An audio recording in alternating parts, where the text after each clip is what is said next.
los ojos de María. El mundo, la actualidad, las preguntas más profundas sobre Dios y la vida humana en todas sus facetas necesitan ser mirados con los ojos serenos de la Virgen, la Madre de todos los hombres.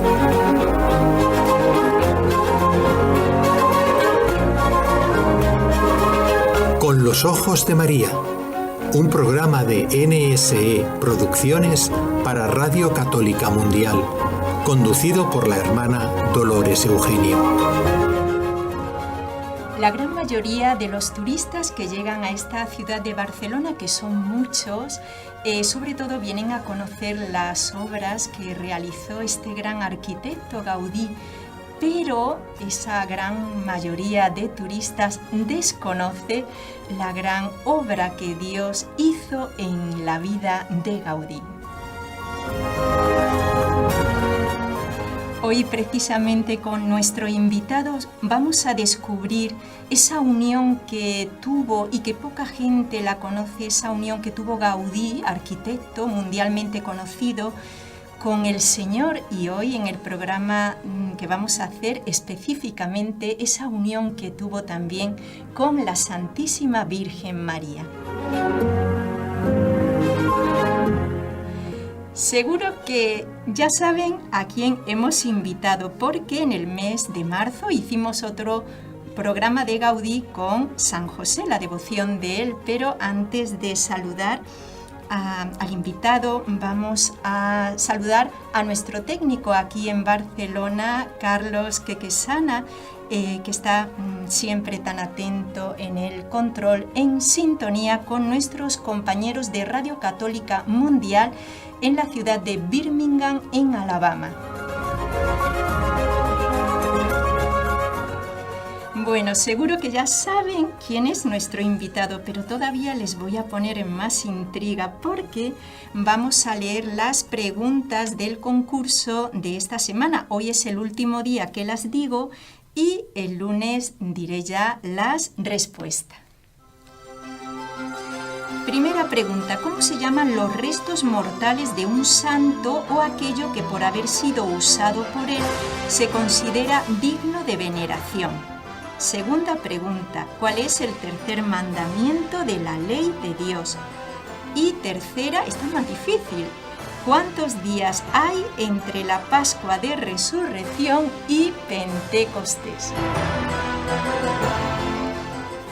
Bueno, ahora sí, qué alegría tener en el estudio, estamos en directo, tener en el estudio al padre Bruno Berche, que es nuestro arcipreste, aquí donde vivimos las hermanas, en el barrio de Gracia, en la zona norte de Barcelona, y también el padre es delegado de anuncio de iniciación cristiana en la arquidiócesis de Barcelona, y además ha escrito un libro sobre San José, yo con San José, sí. Ha escrito un libro sobre Gaudí. Y hoy, el programa en marzo, lo habíamos titulado El amor de Gaudí a San José, y hoy, como estamos en el mes de mayo, vamos a hablar de Gaudí y la Virgen, ese amor que le tenía. Bueno, padre, bienvenido al programa. Gracias. Bueno, qué alegría tener al padre, porque es que sabe mucho de Gaudí y es que estamos conociendo otro aspecto de este gran arquitecto, y donde vemos que todos quiere Dios que seamos santos, y además Gaudí nos está demostrando que como arquitecto o como cualquier otra profesión uno puede llegar a ser santo. Bueno, padre, estamos todos con un deseo de que nos siga contando de Gaudí, como lo hizo en marzo, que recibimos correos diciendo que les había ayudado mucho conocer este aspecto espiritual de Gaudí, porque, como dije al principio, la mayoría de los turistas ven la obra de Gaudí, pero no ven la obra de Dios en Gaudí. Padre, vamos a remontarnos a los años jóvenes o de niñez de Gaudí para ver esa relación que él tenía con su madre. Él llegó a interesarse también por una persona, ¿no, padre? Cuéntenos un poquito. Bueno, pues Gaudí, él nace en el campo y es de una capital de provincia, se llama Reus, ¿no? Es una ciudad no pequeña, grande, pero es verdad que no deja de ser de campo. Y bueno, lo que sabemos de su relación con la Virgen es que allí está el famoso santuario de la Misericordia, un santuario muy importante, que es del siglo XV, donde la Virgen se apareció una niña, la niña Basora, ¿no? Y de hecho por eso el escudo de Reus es una rosa, rosa de la Virgen, rosa mística. Y parece ser que la madre de Gaudí era una persona muy devota, ¿no? Y pues que iba mucho a rezar ahí, ¿no? Entonces, bueno, la fe de la Virgen ya le aparece desde pequeño, ¿no? A Gaudí. Él pues va a un colegio escolapio y tal, entonces seguramente ahí pues también su madre explicaba el catecismo, ¿no? Entonces la figura de la madre de Gaudí será importante, de hecho porque morirá joven. Al ir a estudiar a Barcelona, ahí estaba su hermano mayor, que era médico, morirá de una enfermedad, de una epidemia, y a los pocos meses muere su madre, pues con apenas 60 y pocos años, y bueno, yo creo que eso también es un hecho que de repente muere su hermano, muere su madre, luego muere su hermana, ¿no? Bueno, ahí hay algo que yo creo que se puede relacionar un poquito con la Virgen, ¿no? Porque el amor a la Virgen le llega por su madre. Uh-huh. ¿Y cuántos casos de santos, padre, cuando uno lee las vidas de los santos, como por ejemplo San Juan Bosco por su madre Margarita, cómo la madre es fundamental, ¿no? Esta parte femenina, qué importante es, ¿verdad, padre? Casi más que la de un padre dentro de la familia, porque en realidad la madre es la que más tiempo está en el hogar compartiendo con los hijos y ella es la que un poco los inicia en la fe. Padre, ¿cuándo entonces comenzó, ya nos ha dicho un poquito, el amor de Gaudí? Porque claro, empieza con todo lo de la arquitectura, pero vemos que me acuerdo cuando fuimos con usted a grabarle para el documental que estamos haciendo sobre Gaudí en el Parque Güell, que ahí ya empieza él, o no sé, padre, si antes. A ver, es difícil saberlo, ¿no? Pero claro, al final Gaudí no escribe, todo lo que sabemos es por los que le conocieron y por sus obras, ¿no? Uh-huh. Entonces lo que sí que sabemos es que referencias marianas no hubo siempre. En sus primeras obras no hay referencias marianas, por ejemplo, pues era una cooperativa, el que iba a hacer el barrio de la cooperativa obrera mataronense, Mataró, es su primera gran obra, una obra donde no hay ni iglesia, ¿no? Una obra más bien socialista, donde él vemos que, diríamos, tontea un poco con el socialismo y utópico de aquella época.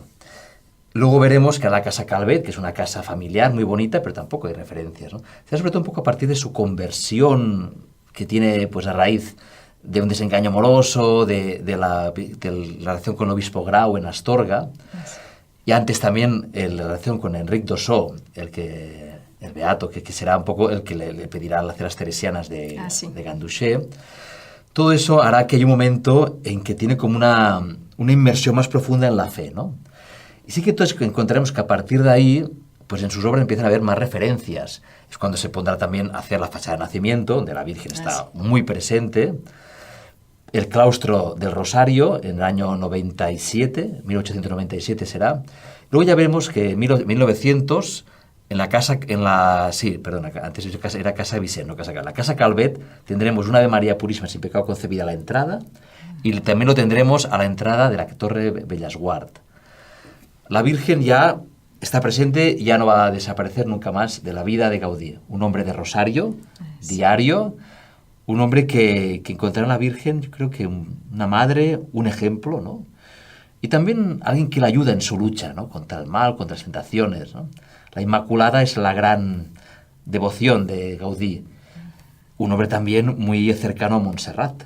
Montserrat, el gran santuario, ¿no? De la Virgen aquí en Cataluña, con esa montaña mágica, ¿no? Él hará también el misterio de Gloria, el primer misterio de Gloria, un encargo que se hará en honor a León XIII de los misterios del Rosario, encargado de los mejores artistas de la época, y él cogerá concretamente ¿no? De misterio de Gloria. Uh-huh. Bueno, seguimos hablando, pero sí, Gaudí y la Virgen, pues no se puede separar uno del otro. Sí. Padre, ha comentado usted que Gaudí rezaba el rosario. Ahora el rosario está muy olvidado y usted nos dijo en alguna ocasión, recuerdo que fue cuando le estuvimos filmando en el Parque Güell, que él siempre llevaba el rosario en la mano. Ahora nos daría vergüenza llevarlo por la calle porque seguro que nos van a criticar, pero es verdad, ¿no? Bueno, es que hasta aparecen caricaturas de la época cuando caricaturizan a Gaudí lo ponen como un rosario en el bolsillo, ¿no? O sea, que era algo como que le distinguía, ¿sí? Sí. Un hombre que caminaba mucho, le encantaba caminar grandes kilómetros y iba con el rosario en mano. Y entonces sabemos, por ejemplo, pues en el Parque Güell, que tenemos estas bolas de piedra tan grandes, bueno, pues que es un rosario. Gaudí siempre, en su obra siempre hay simbolismo, funcionalidad y belleza, ¿no? Son los tres elementos propios que definen todo lo que hace Gaudí. Entonces, esas bolas, ¿qué son? Pues está diciendo, familias burguesas del Parque Güell, rezad el rosario. Y más claro imposible, un rosario enorme, ¿no? Que para que los niños lo vean, ¿no? Y digan, mamá, hay que rezar rosario, ¿no? Entonces, una voluntad de rezar. Hemos de recordar que estamos en la época de León XIII, y en esos años León XIII sacó muchas encíclicas del rosario. Ah, sí. Porque el rosario, en una época de secularización, de lucha de clases, el rosario como algo que va a unir a una sociedad dividida, ¿no? ¿Qué pensaba? El rosario decía la oración más democrática, porque une al pobre con el rico, ¿no? Al obrero con el burgués, ¿no? Y eso se verá especialmente en la capilla del Rosario de la Sagrada Familia, donde vemos una Virgen de Rosario, ¿no? Con San Domingo, ¿no? Santa Catarina de Siena. Entonces veremos como dos estatuas, una de un anarquista tentado por una criatura monstruosa que le da una bomba, mientras él está dudando entre si coge la bomba o escoge a María que le entrega el rosario.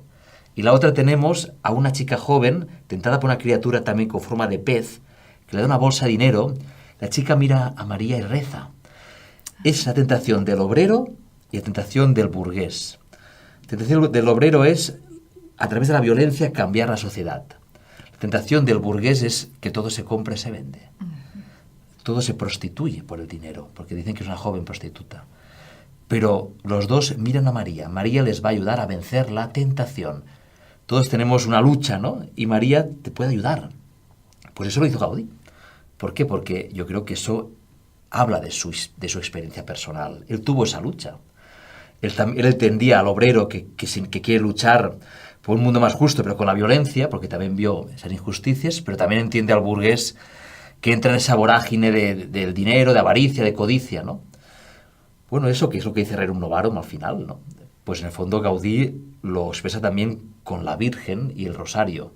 El rosario nos va a unir, nos va a hacer no caer en la tentación.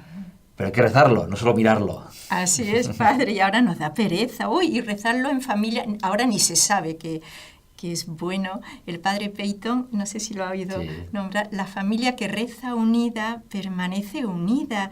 Y muchas jóvenes, bueno, todos, decimos, ay, pero yo estando en Colombia decía, ay, pero qué rezadera y todo lo mismo, repetir lo mismo. Es que no han descubierto el sentido profundo, porque decía, ¿verdad, padre? No sé si lo recuerda San Juan Pablo II, que el Evangelio estaba en el rosario, en los misterios. Bueno, ahí está la Sagrada Familia. La Sagrada Familia tenemos tres fachadas, que es nacimiento, pasión, dolor, gloria.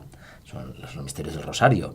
Pero es que en la fachada del nacimiento está todo lleno de rosarios esculpidos en piedra. Si uno se fija entre las diferentes imágenes que están representadas de la infancia de Jesús, hay rosarios que cuelgan.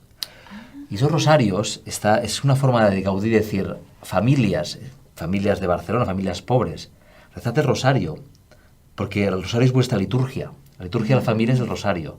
Está invitando a que a través del rosario podamos contemplar pues, los misterios de la vida de Jesús, que Gaudí en la fachada de nacimiento y toda la Sagrada Familia los ha puesto fuera. En vez de poner las imágenes dentro, las pone fuera para que en el fondo, bueno, nos toque el corazón y tengamos ganas de entrar a la iglesia.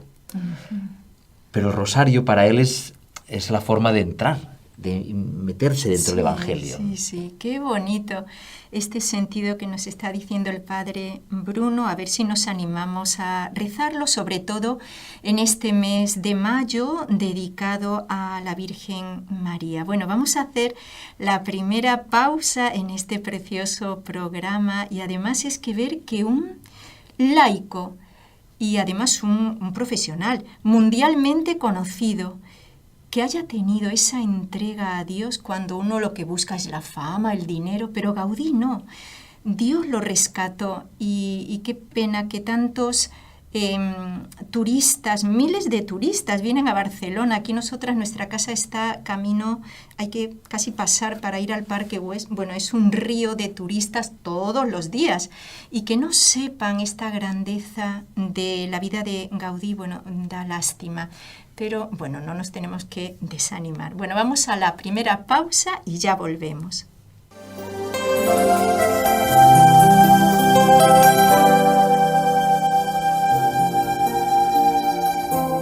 Estás escuchando en Radio Católica Mundial el programa Con los Ojos de María, en vivo y en directo, presentado por el equipo Nuestra Señora del Encuentro con Dios desde Barcelona.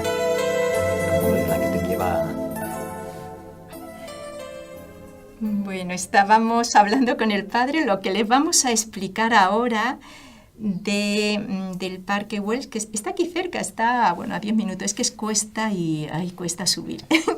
Bueno, padre, explíquenos eso que me estaba diciendo del Parque Güell. El Parque Güell es el Parque de la Virgen. En el fondo era una urbanización dedicada a familias burguesas, pero donde la Virgen tiene una presencia increíble. Porque de hecho ya desde el inicio, ¿no?, esa metáfora del Hansel y Gretel, del engaño de la bruja, que se ve representado un poco en esas dos casas del guarda de entrada, ¿no? En el fondo ya hay una cierta metáfora mariana, ¿no?, porque Gretel vence a la bruja, ¿no? Luego tendremos si Delfos, el santuario de Delfos, es también la alegoría que explica esa escalinata tan impresionante, con ese dragón, sí, esas columnas, que en el fondo es el dragón Pitón, que fue vencido por Apolo, y que ese dio ese poder de adivinar a Pitonisa, al oráculo de Delfos. Claro, ¿por qué esa metáfora también? Porque es una mujer.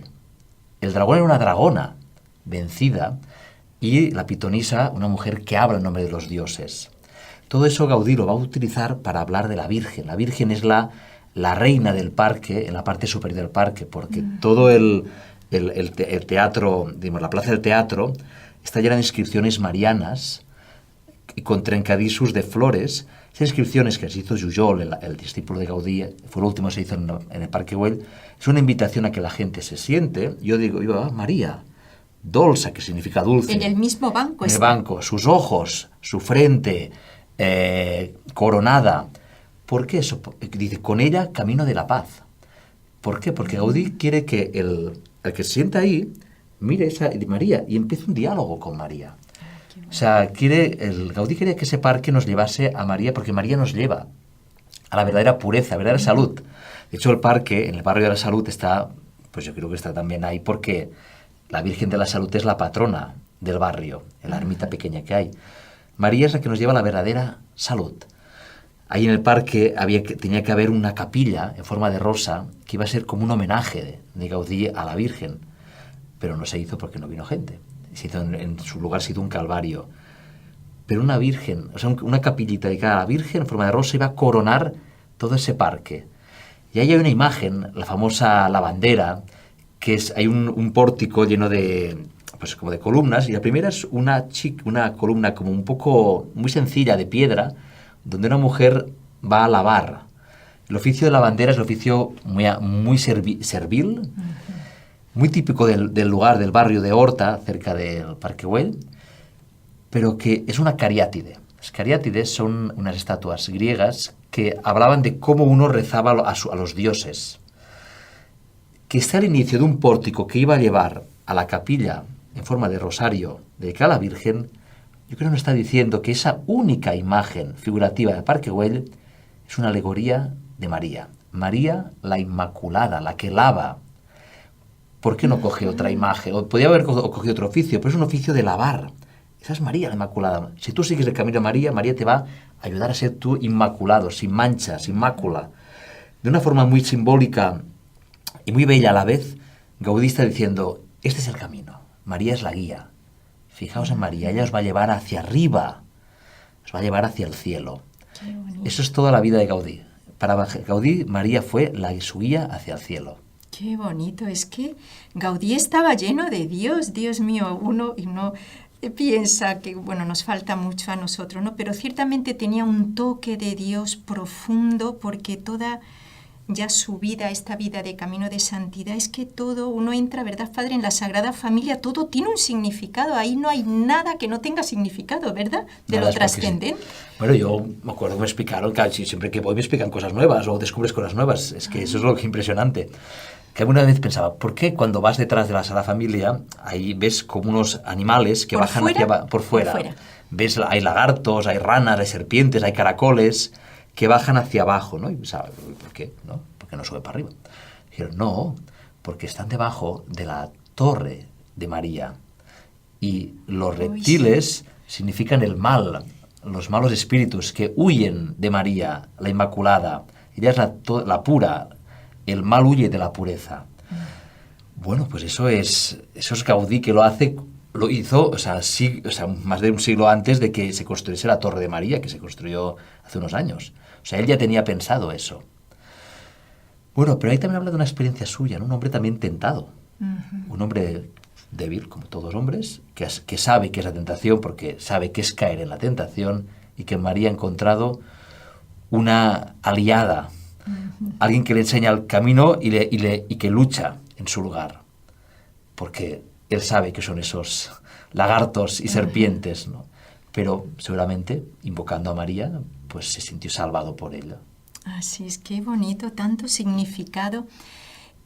Bueno, Padre, le tenía esta pregunta, ¿cómo expresó su amor a la Virgen en la arquitectura? Ya usted nos lo está diciendo. Y hay, bueno, no sé si es así, en lo que él hiciera en cuanto a todo lo de la arquitectura, no sé si es siempre la Virgen aplastando, no sé si siempre, usted ahora nos explica, aplastando la cabeza de las serpientes, que ahí se ve, ¿no?, a la Virgen cómo vence al mal. Y además es que lo vence fácilmente, a nosotros nos cuesta mucho. Como recuerdo, Padre, antes de que nos explique, leyendo el libro de Santa Bernardita, cuando se le apareció la Virgen en Lourdes, dice ella que en una aparición el demonio estaba detrás de un rastrojo o de un arbusto y estaba haciendo como ruido. Y dice Bernardita que miró los ojos de la Virgen y se dirigieron con esa serenidad al arbusto ese que se estaba moviendo, que era el demonio detrás, como para distraer a Bernardita. Y en un momento se quedó quieto. No sé si sabe esta anécdota de Santa de lo que pasó ahí. Dice Bernardita que sintió el poder de la Virgen con respecto al demonio. Por eso él parece que en los exorcismos nunca la nombra, dice esa, pero nunca se atreve a decir María, porque claro, sabe que ella vence a la serpiente. Entonces, Padre, ¿por qué esto lo tenía él concebido, este poder de la Virgen? Bueno, yo sí, un caso que he explicado, pero también hay más casos. Claro, Gaudí, lo que pasa a veces, pobre, que muchas obras que quiso hacer, muchos proyectos suyos no se acabaron. Entonces, hay algunas obras que claro, pues están inacabadas. Y una es la famosa Pedrera, la Casa Milá del Paseo de Gracia, que solamente es la casa más espectacular y famosa y conocida del Paseo de Gracia, esconde un secreto. Bueno, no es un secreto, porque es conocido, pero no se explica cuándo te vas a ver, pero todos los historiadores saben. Gaudí decía que es un gigante sin cabeza. Y estaba muy enfadado. Gaudí se enfadó, Gaudí tenía su genio. Estaba muy enfadado porque no se había acabado ese edificio. ¿Y qué quería decir con eso? A raíz de la Semana Trágica, en 1909, se quemaron varios colegios y conventos, un poco grupos anarquistas. Entonces eso dio miedo al propietario de la Casa Milá, que entonces estaba en construcción, y decidió no acabar el proyecto de Gaudí. El proyecto de Gaudí era que esa casa iba a estar coronada por una imagen de la Virgen, de Gracia y del Rosario, ¿no?, con dos ángeles a los pies, San Gabriel y San Miguel. Pero una imagen de casi 5 metros, que iba a ser de bronce, que iba con todos los rayos de luz, iban a brillar sobre ella, iba a iluminar todo Paseo de Gracia, porque Gaudí decía que en Barcelona faltan monumentos a la Virgen. ¿Por qué quería poner y por qué se enfadó tanto? No era un elemento simplemente decorativo, sino que había un profundo mensaje. La Casa Milá es una casa con una fachada un poco provocadora, por eso se llama La Pedrera, ¿no? Es como que no es bonita. Parece como un terremoto, una casa que se le cae la fachada, ¿no? Hay algo ahí un poco apocalíptico.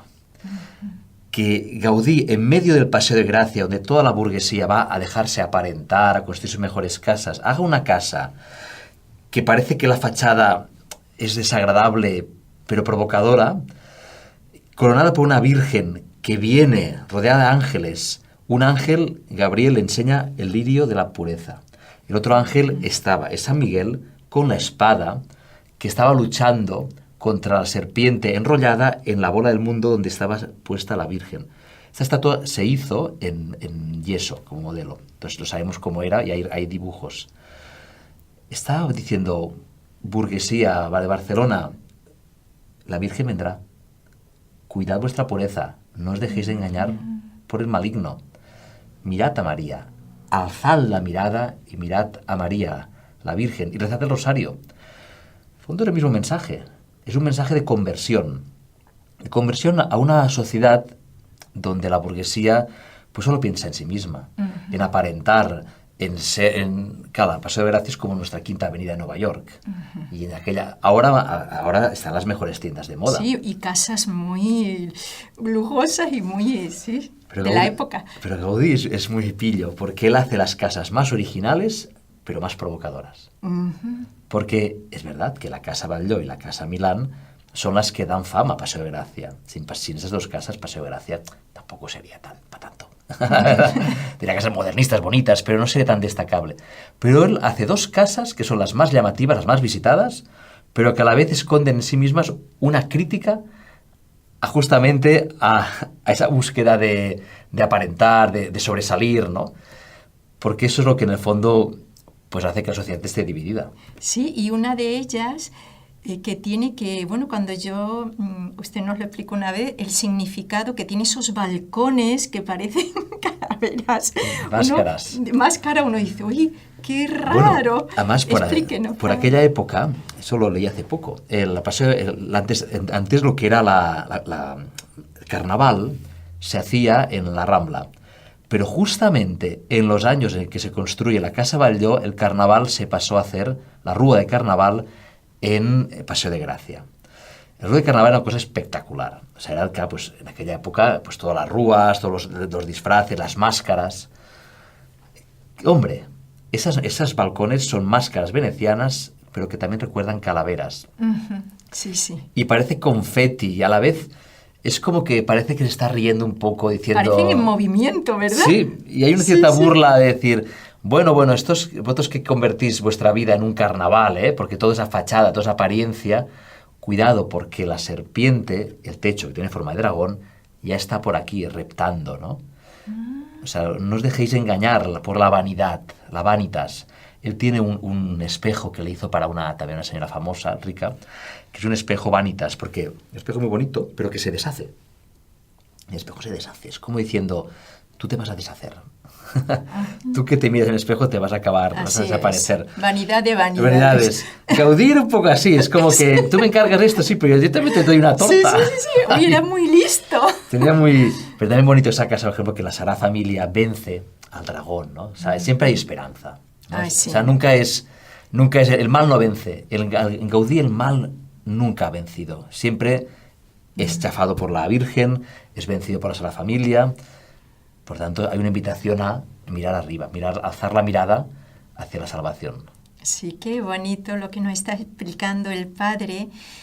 Bueno, vamos a hacer otra pausa y a ver si después de esta segunda pausa nos explica un poquito, Padre, sobre la vida ya espiritual, porque creo que Gaudí, con este anhelo de que él, pues todo vanidad de vanidades y todo vanidad, es decir, que todo es humo, no tanto la vanidad de la mujer, ¿no? Se refiere el libro sapiencial, sino que todo es humo y que nada tiene consistencia en esta vida, solo Dios tiene consistencia. Pues a ver, ahora el Padre, después de esta pausa, que nos explica un poquito cómo era esa vida espiritual de Gaudí. Bueno, este programa ha sido como casi una hora, o va a ser una hora de oración, porque fíjense cómo entusiasma lo de Dios, ver que una persona, y que no fue religioso, fue un laico, un arquitecto, tenía este sentido tan sobrenatural, todo hacía referencia a Dios. Bueno, vamos a hacer esta pausa dando el correo electrónico al que quiera escribirnos y volvemos en un momentito. ¿Quieres escribirnos ahora mismo? Puedes hacerlo al siguiente correo electrónico: conlosojosdemaria@nsradio.com. Bueno, seguimos con el padre Bruno, es nuestro arcipreste aquí. Solemos ir a los jueves en su parroquia de San Miquel, hace una hora santa muy bonita, van jóvenes. Es una parroquia donde, bueno, suelen ir estos jóvenes también y, bueno, con mucho fervor. Padre, entonces, a ver, ¿cómo imitamos a Gaudí? ¿Cómo vivía él? Porque uno dice, bueno, en el mundo, pero bueno, eso de la pobreza para los religiosos. Pero es que un laico también puede vivir como esa austeridad, ¿no, padre? Bueno, en Gaudí hay etapas, ¿no? Como con toda vida humana hay etapas. Hombre, la que es etapa más, claro, donde ves que ahí hay una conversión y es un hombre que se toma en serio ya totalmente la fe, es su última etapa, ¿no? Sobre todo es a partir de 1914-1915, es cuando él deja todos los encargos civiles, es como que se confluye todo, porque en Mallorca pues muere el obispo y lo echan, diríamos, la catedral de Mallorca está restaurando, acaba el Parque Güell, también la colonia Güell pues ya también no la puede continuar, entonces se dedica solo a la familia. Y esa etapa también es la etapa en que él vive ya se ha quedado solo, ya no tiene padre ni sobrina, vive en el Parque Güell. Entonces él se levanta cada mañana a rezar, va a misa a San Joan de Gracia. Durante 20 años él tiene muy claro lo que hay que hacer cada mañana, lo primero, la Santa Misa, ¿no? Eso ya es un hecho, ¿no? Luego un hombre que sabemos, pues eso, que comía muy frugalmente, ¿no? Y que él dice que comía para lo justo para pasar hambre, para que se quedase con un poquito de hambre, para recordarle el hambre de Dios. Miren. ¿No? Para que recordar que realmente siempre tiene que haber un poquito de espacio para recordar que el que realmente nos alimenta es el Señor, ¿no? Así es. Luego un hombre que dormía con la ventana abierta, a pocas horas, se lavaba con agua fría, es un poco... Porque esa tensión, él busca una tensión, no es un afán de mortificación masoquista, diríamos, sino de que esa tensión corporal también en el fondo te hace estar atento, a no caer en la tentación, a estar atento al Señor, ¿no? A recordarte eso, ¿no? Que lo primero es el Señor. Entonces es una mortificación, pero como controlada. Yo hablo un poco de higiene espiritual. En el fondo, ¿no? Las enfermedades vienen a veces por falta de higiene, porque no nos cuidamos. Si una persona se cuida, una buena dieta, caminar, unos buenos hábitos, hacen que los virus tengan menos espacio en ti, ¿no? Pues lo mismo a nivel espiritual. Esa higiene espiritual de mortificación, de oración, de rezar rosario cada día... La santa rutina. Pues santa rutina de ir a acabarlo, pues cada día, cada semana ir al confesor, ¿no? Dieto espiritual, leer siempre la Biblia, l'Année liturgique, un libro de meditaciones sobre la liturgia que los tenía gastados, tanto que los leía. O sea, toda esa práctica devocional, espiritual y sacramental, es su forma de protegerse de las tentaciones, del mal. Y la verdad es que, bueno, pues supongo que luchó, pero que, bueno, pues fue muchos años, que así estamos hablando de casi 20 años de esa vida ascética y espiritual, pero a la vez que le lleva, o sea, el resto del día que hace, pues, a la familia, o sea, su talento para el Señor. Alimento espiritual para los cristianos, le dijo el obispo Torras y Valles que debía ser su obra, no alimento espiritual para su ego.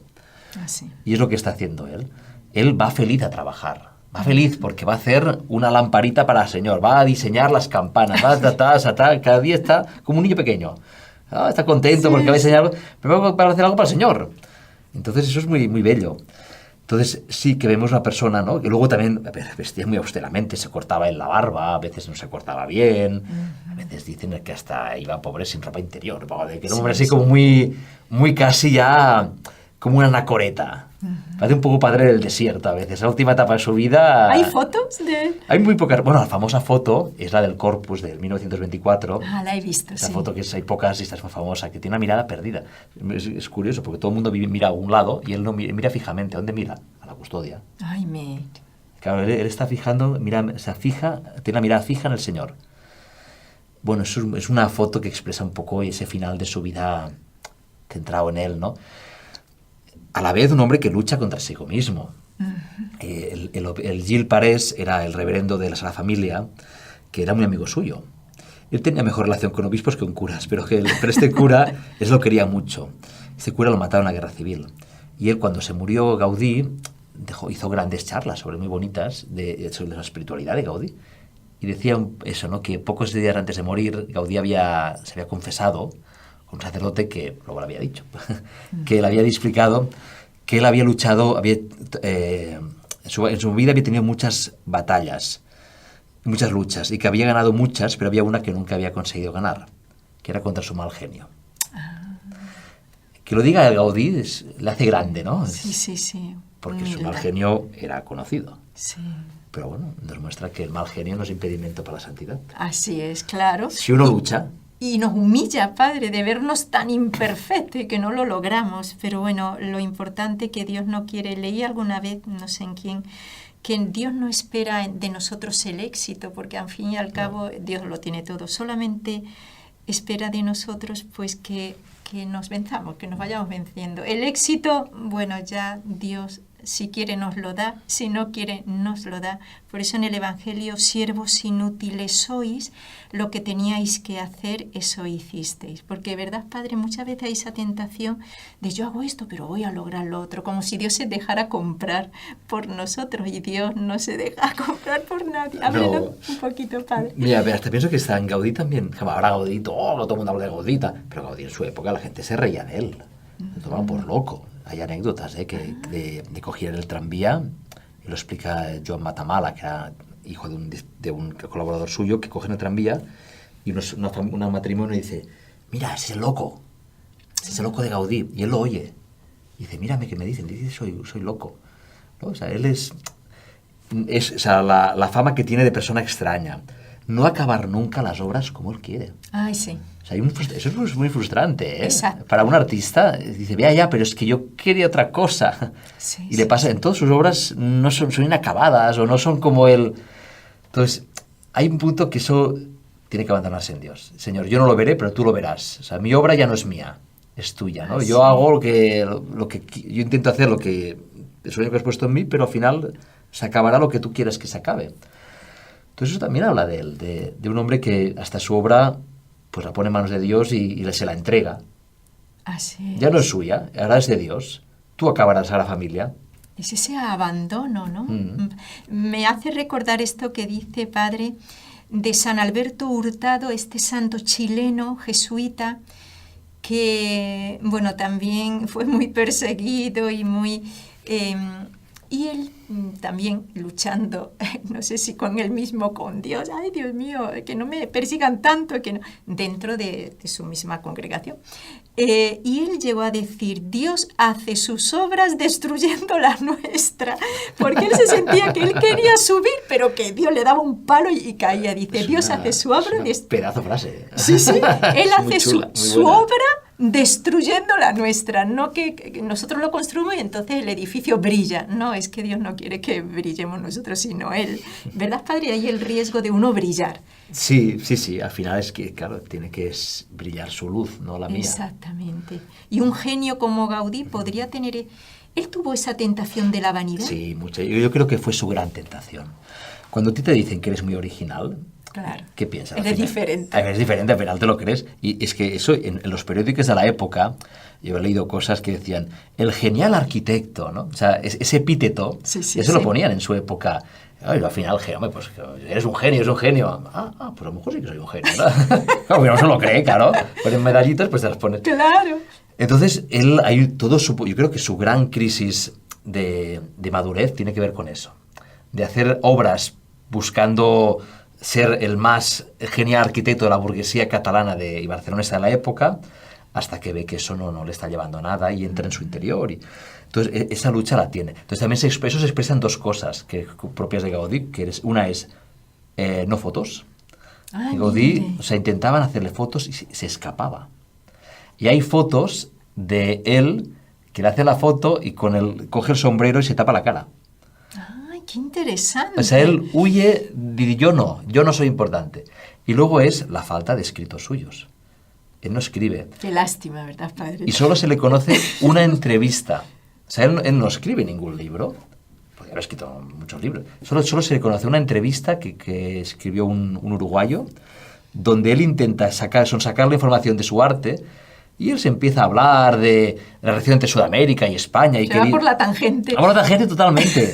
Dice que la capital, que si la capital de España no hubiese sido Madrid, hubiese sido Valencia o Sevilla, que aún estaríamos juntos con los latinoamericanos. Y bueno, empieza... Pero, y el otro dice, pero ¿y su arte? Y no. Es como que va esquivando. Pero qué fuerza de voluntad para hacer eso, ¿no, padre? Y le dice, usted es un genio y tal. Y dice, no, yo soy una pobre oveja del Señor. Qué bonito. Se define a sí mismo así. Sí, decía nuestro padre fundador que a una persona se la conoce por las instantáneas. Porque claro, todos escondemos nuestro mal y disimulamos, aparentamos como el divino, como Dante, la Divina Comedia, todos aparentamos. Y el padre Molina, nuestro padre fundador, decía, a uno se le conoce por las instantáneas. Así es la persona, cuando a uno le sale espontáneamente lo que lleva por dentro. Qué bonito todo esto que nos está contando. Y padre, ¿cómo ya nos quedan, unos 15 minutitos? Por mí seguiría haciendo este programa. 15 minutos da para bastante. Sí. Bueno, de su muerte, padre, esta famosa cuaresma que ya nos explicó en marzo, ¿cómo fue la muerte? Su muerte? Sí. Sí, la muerte también es muy, muy, muy épica, ¿no? Muy grandilocuente. Es un hombre, tiene ya 74 años, creo que sí. Entonces, baja de la familia y seguramente iba al oratorio San Felipe Neri, que está en el centro, y va a hablar con su confesor. Entonces, lo que sí sabemos es que parece ser que pasa un tranvía, él lo esquiva, pero por otro lado pasa otro, y le da un golpe, le provoca una conmoción cerebral. Entonces, un agente lo ve, van pidiendo taxis, y no para, hasta que al final para uno, ¿no? Entonces lo llevarán acabarán llevando al hospital de la Santa Cruz, que es de gente pobre. Entonces, descrito por el propio sacerdote Gil Parés, que hay una entrevista donde lo explica que no llega a misa, que no está, pero que no llega, que tal, que no sabe dónde está, entonces lo va a buscar, entonces va a un hospital, no lo encuentra, entonces finalmente va a Santa Cruz y dice, ¿ha llegado alguien hace poco? Y no. Y entonces dicen, bueno, déjame mirar. Entonces entran y sí lo encuentran allí, encuentran en el hospital de pobres, que donde recogían la gente de la calle, ¿no? Que esto hoy día, gracias a Dios, no pasa, pero yo que he estado en Calcuta... ¿Usted está en Calcuta? Sí, bueno, pues Calcuta es un poco así, la gente pobre pues se queda en la calle y los recoge muertos. Hombre, no es tan exagerado, pero en aquella época era un poco así también. Al final, pues bueno, la gente pobre, ¿no? Pues mira, hay un sitio para acogerlos, los que nadie quiere, nadie sabe. Pues está en un lugar así. O sea, lo recogen en la Hospital de Santa Cruz y ahí estará en agonía. Entonces, cuando lo descubren, ya empieza a venir gente, entonces cada vez viene más gente. Estuvo 3 días en agonía. Uy, pobre. Entonces, él lo visten del hábito franciscano, de terciario franciscano, le pone el rosario en la mano, ¿no? Y entonces estaba ahí. Entonces decía, o sea, le hace la Santa Unción, y que solo decía, Deu meu, Deu meu. Oh, Dios mío, Dios mío. Es lo que iba mascullando, ¿no? Lo único que iba diciendo cada cierto tiempo. Entonces, pues viene todo el mundo, ¿no? Todos sus colaboradores, pues la gente que la conocía, tal, y rezarán rosario. Nos explica Jujol, que era su discípulo, un hombre muy mariano, reza el rosario, y al final exhala y muere, ¿no? Eso fue en el 10 de junio de 1926, de aquí poco hará 100 años. Ah, por eso viene el Papa. Por eso viene el Papa. Mire qué interesante. Por eso viene el Papa, porque es el aniversario de la muerte de Gaudí. Cuando murió, o sea, cuando el funeral, bueno, es un funeral de Estado. Solo ha habido otro gran funeral que fue el de Mossèn Cinto Verdaguer, su gran amigo poeta, el poeta, ¿no?, de pluma y el poeta de piedra, que decían. Y fue, bueno, toda Barcelona salió a despedir a su arquitecto. Uy, qué impresionante. Padre, la torre que va a bendecir el Papa, que dicen que va a ser la torre más alta de una iglesia católica más alta del mundo, ¿no? Sí, 172 metros o así. Que es mucho. Esa torre, que es una cruz, ¿Tiene algo dentro? Tiene un cordero. El Gaudí dijo que tenía que haber un cordero, hecho por un artista actual, un cordero que da luz. Es una cruz blanca de vidrio que por tanto durante el día brilla con la luz del sol. Qué bonito. Y por la noche será iluminada por unos focos, porque dirá Gaudí que en esa cruz debe descansar la ciudad, de día y de noche. Es una cruz de 5 brazos, diríamos los 4 brazos a los puntos cardinales, una cruz cósmica que bendice todo el mundo, que desde abajo también la puedes ver, como que te bendice. ¿Se puede subir a ella? Entonces se podrá subir, poca gente, pero sí, se podrá, y sí, esperamos subir algún día en la vida, ¿no? Padre, diga para los que quieran venir, seguro a conocer toda la obra de Gaudí, y bueno, en el programa lo hemos conocido, lo espiritual. ¿Dónde está enterrado Gaudí para que vayan a venerarla? Bueno, está ahí en la Sagrada Familia. Abajo, en ¿no? la cripta. Cuando conocí la cripta, que yo no la conocía, me gustó mucho. Es preciosa abajo, ¿no? Con esa... Tiene otro estilo diferente, Porque ¿no? la cripta la empezó el Francisco Pablo de Villar, que fue el primer arquitecto de la familia. Era una cripta neogótica, que cuando deja el proyecto, él empieza en 1882, en el 83 lo deja, y cuando lo coge Gaudí, continúa. Pero le dará su estilo un poco. Entonces tiene su estilo. Es una... Sí, no es tan gaudiniana, No. pero es muy recogida. Es muy bonita. Y Gaudí va allí a misa. Sí. Y allí está bueno, no sé si se llama cuadro, el de que comentábamos en el mes de San José, Sí. el cuadro de la Sagrada Familia y el niño Jesús besando la mano de San José, ¿no? Sí. Es que hace poco fuimos el día de San José, el 19 de marzo, fuimos allí y bueno, nos escapamos y San José permitió que nos dejaran entrar en la cripta porque estaba cerrada y yo tengo que ir a ver ese cuadro, que no lo veo en la realidad. La hermana Carmen, que ustedes ya la conocen también, me había dicho que estaba abajo en la cripta y yo hice todo lo posible, le pedí a San José de la Montaña que me dejara entrar como fuese. Y bueno, lo conseguimos, unas hermanas que íbamos y nos postramos allí en la tumba de Gaudí, muy silencioso, realmente muy recogida la capilla. Bueno, padre, díganos algo, algún consejo en este mes de mayo para nuestra vida espiritual, porque casi todos, ojalá todos, nuestros oyentes, gente pues piadosa, gente que les gustan mucho estos programas porque aprenden mucho. Pues mira, yo creo que esa relación entre Gaudí y la Virgen, ¿no? Al final, en Gaudí hay un momento que se da cuenta que la vida no está para uno, sino para darla, ¿no? Para entregarla.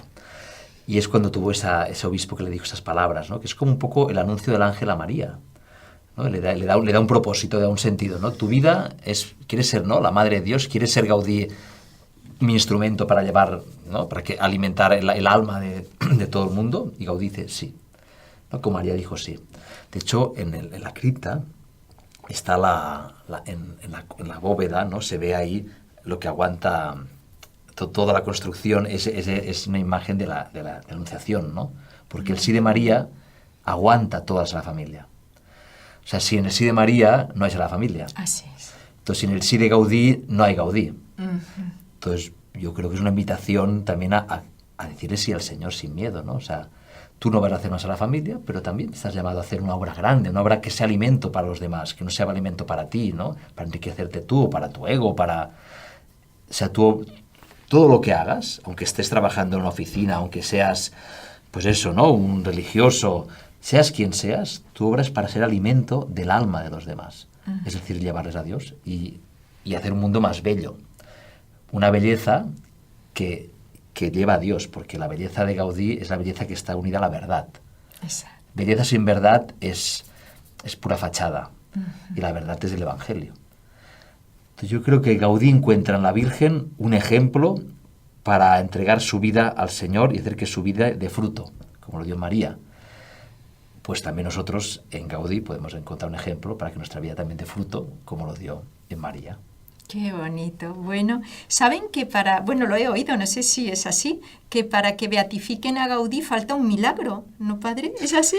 Bueno, hay que pedir milagros, sí. Bueno, pues que nuestros oyentes pidan ese milagro que falta porque realmente fue una persona llena de Dios, una persona santa, aunque esperamos a que la Iglesia lo diga. Decía la última persona que lo conoció y que murió fue en el año 2012 la hermanita Montserrat Rius.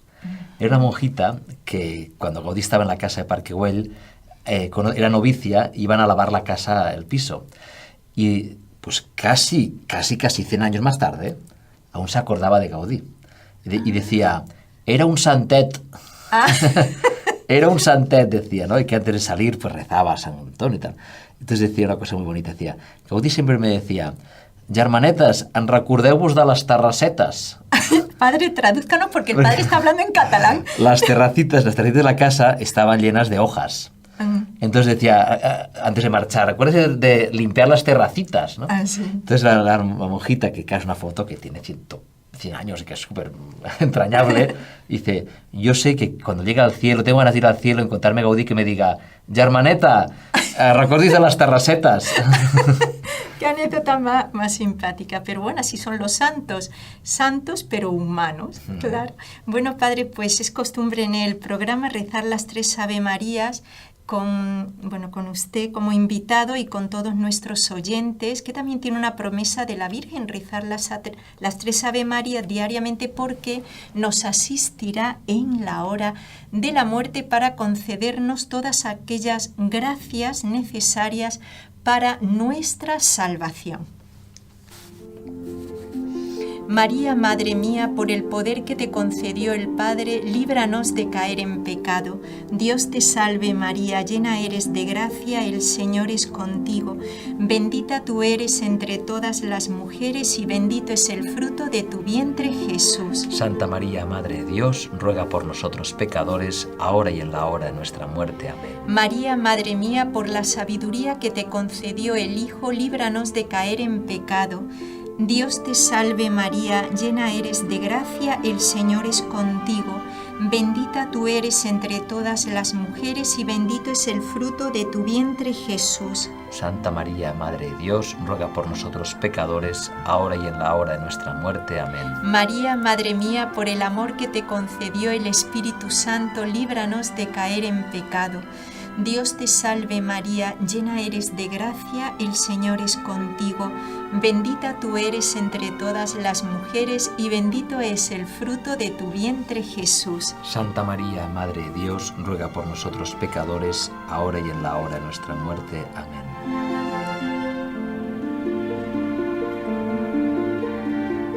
Bueno, recuerden que estoy ofreciendo, miren que lo estoy ofreciendo, la novena poderosa a San José, ha hecho muchos milagros, y el enlace para que puedan tener la revista El Josefino desde que se inició en enero de 2019, la puedan tener. Bueno, pues nada más, Padre, le pedimos en este minuto que nos queda, que nos dé su bendición como solemos hacer cuando nuestro invitado es un sacerdote.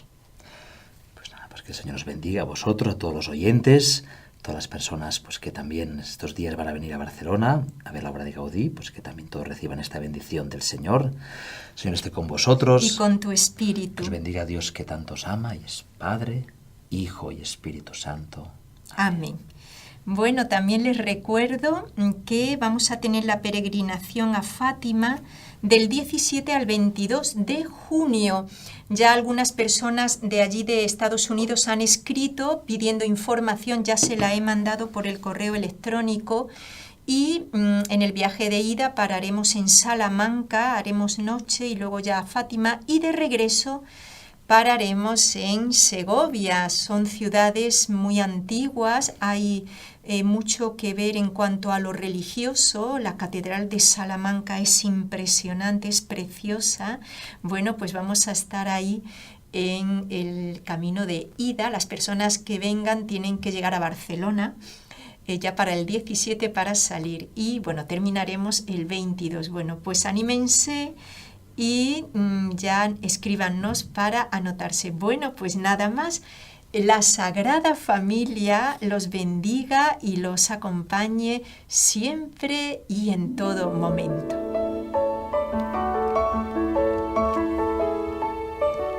Has escuchado un programa de NSE Producciones para Radio Católica Mundial.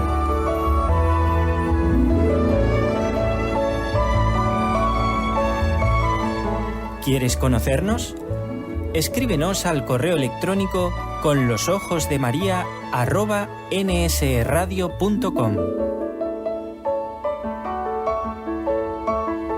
Envíanos tus sugerencias o comentarios conlosojosdemaria@nsradio.com.